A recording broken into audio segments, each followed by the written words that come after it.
Praise the Lord. आप सबको जय मसीह की। मसीह यीशु के जलाली नाम में मैं आप सबको एक बार फिर से जय मसीह की बोलती हूँ, जिसने हमें हफ्ते भर संभाल के रखा और फिर से हमें समय दिया है कि हम उसके वचन को पढ़ सकें और हम सब उसके वचन से सीख सकें कि परमेश्वर हमारा कैसा महान है और हमारे लिए वो कितने बड़े बड़े कामों को करता है। सबसे पहले मैं वचन से पढ़ना चाहूँगी। यहोशू की पुस्तक 1 उसके 8 में लिखा है, व्यवस्था की यह पुस्तक तेरे चित्त से कभी न उतरने पाए, इसी में रात दिन ध्यान दिए रहना, इसलिए कि जो कुछ उसमें लिखा है उसके अनुसार करने की तू चौकसी करे, क्योंकि ऐसा ही करने से तेरे काम सफल होंगे और तू प्रभावशाली होगा। सचमुच परमेश्वर हमारा महान है।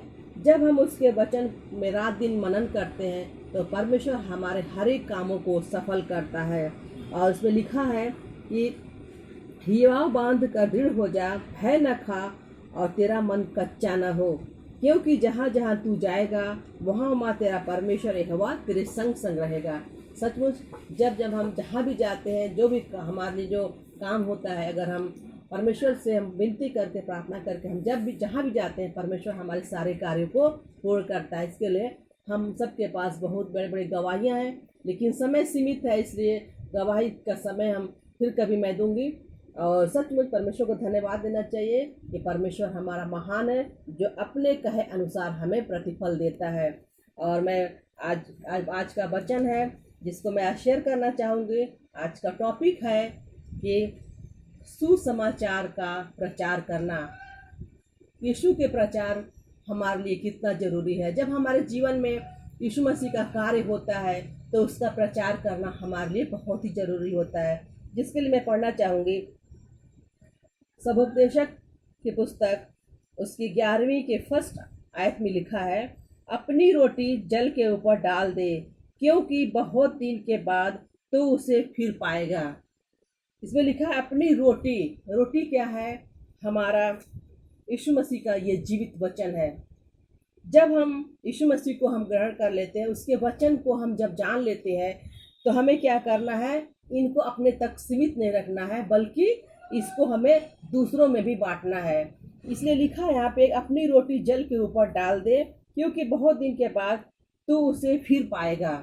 यदि हम इस रोटी को, इस जीवित वचन को हम दूसरों तक पहुंचाते हैं, अपनी गवाहियों को बताते हैं, वचन को शेयर करते हैं, तो हो सकता है कि वो वचन उस इंसान के अंदर कार्य कर जाए और वो वचन बहुत दिन के बाद उसके द्वारा हमें दिखाई दे, वो फलवंत होगा, बढ़ेगा और यीशु मसीह के वचनों के अनुसार वो चलेगा। इसलिए हमें क्या करना है कि अपनी रोटी सबको बांटना है।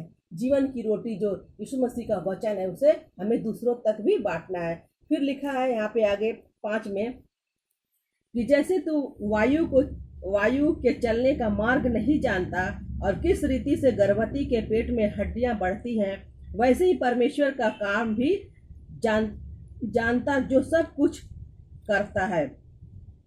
जैसे लिखा है कि जैसे तू वायु का मार्ग नहीं जानता कि हवा किधर से चलती है, किधर को जाती है, वैसे ही गर्भवती के पेट में जो बच्चे पलते हैं, उसकी हड्डियां कैसे बढ़ती हैं, जो बढ़ती हैं, बच्चा पेट में बढ़ता है, इसको हम नहीं देख सकते हैं। और वैसे ही तू परमेश्वर का काम नहीं जानता कि वही सब कुछ कर सकता है। सचमुच हम परमेश्वर के कार्य को हम नहीं देख सकते हैं, नहीं जान सकते हैं। परमेश्वर की योजना हमारे जीवन से क्या है, परमेश्वर ही जानता है। सिर्फ हमें क्या करना है? उसे प्रार्थना करना है, उसके वचनों को पढ़ना है, उसके अनुसार हमें चलना है। तब परमेश्वर हमें उन मार्गों को बताएगा जहाँ जहाँ हमें जाना है, परमेश्वर उन रास्तों से हमें ले जाएगा। फिर लिखा है, भोर को अपना बीज बो और सांझ को भी अपना हाथ न रोक, क्योंकि तू नहीं जानता कि कौन सा सफल होगा, यह या वह या दोनों के दोनों अच्छे निकलेंगे। हमारा काम क्या है? भोर को अपना बीज बो। बीज क्या है? ये वचन रूपी बीज है। हमें क्या करना? हमें कोई एक निर्धारित समय नहीं रखना है कि हम बस हफ्ते में एक ही दिन वचन को पढ़ेंगे, वचन का प्रचार करेंगे, लोगों को बताएंगे। लेकिन हमें क्या करना है कि हमें हर समय तैयार रहना है कि वचन का बीज हमें कैसे बोना है। चाहे भोर हो चाहे शाम हो, जब भी हमें मौका मिले इस वचन को हमें दूसरों तक बताना है। चाहे हम रूबरू एक दूसरे से मिले, और जब इस समय लॉकडाउन के समय हम किसी से नहीं मिल सकते हैं तो हम मोबाइल के द्वारा, फेसबुक के द्वारा और क्या नाम व्हाट्सएप के द्वारा हम सब एक दूसरे को वचन को शेयर कर सकते हैं, ताकि परमेश्वर का प्रचार का कार्य रुके ना, बल्कि वो बढ़ता ही चला जाए। और इसमें लिखा है, अपना हाथ न रोक, क्योंकि तू नहीं जानता कि कौन सा सफल होगा। हमें अपने आप को नहीं रोकना है, स्थिर होकर हमें नहीं बैठ जाना है, लेकिन हमें इस कार्य को बढ़ाते रहना है। हो सकता है कि यदि हम जो सुबह में वचन हमने दिया वो किसी के अंदर कार्य कर जाए, हो सकता है शाम वाला वचन काम कर जाए, हो सकता है दोनों का दोनों ही वो वचन कार्य कर जाए और उस व्यक्ति का जीवन बदल जाए, इस वचन के द्वारा किसी को उद्धार मिल जाए। इसलिए हमें वचन का प्रचार करना बहुत ही जरूरी है। और फिर जब हम देखते हैं दूसरा तीमुथियुस 4:2 में यहाँ भी लिखा हुआ है कि तू वचन का प्रचार कर, समय और असमय तैयार रह, सब प्रकार की सहनशीलता और शिक्षा के साथ उलाहना दे और डांट और समझा। यहाँ तीमुथियुस में लिखा है कि तू वचन का प्रचार कर, हमें समय और असमय तैयार रहना है। जब भी मौका मिले हमें वचन का प्रचार हमें करना है, ये परमेश्वर की आज्ञा है। सब प्रकार की सहनशीलता और शिक्षा के साथ उलाहना दे। हमें सहनशील भी होना है, हमें किसी को जबरदस्ती डांट के फटकार के नहीं करना है। सहनशीलता के साथ, प्रेम के साथ हमें वचन को बताना है, ताकि ये वचन एक दूसरे के हृदय में वो घर कर जाए, ये वचन 30 गुना 60 गुना 100 गुना फलवंत हो सके।